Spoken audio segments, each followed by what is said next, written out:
नमो बुद्धाय. अभिज्ञानाची प्राप्ती करून देणारे ध्यानाचे प्रकार आहेत.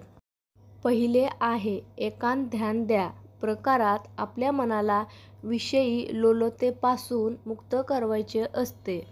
दुसऱ्या प्रकारात मनाची शांतता साधवायची असते. या अवस्थेमध्ये आपले मन आनंदमय आणि उल्हासमय ठेवायचे असते. तिसऱ्या ध्यान प्रकारात आध्यात्मिक विषयात रस देवायचा असतो.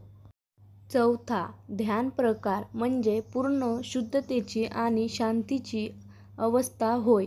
या अवस्थेत मन सर्व सुखदुःखांच्या पलीकडे पोहोचते. सौम्य आणि शांत वृत्तीचा अंगीकार करा.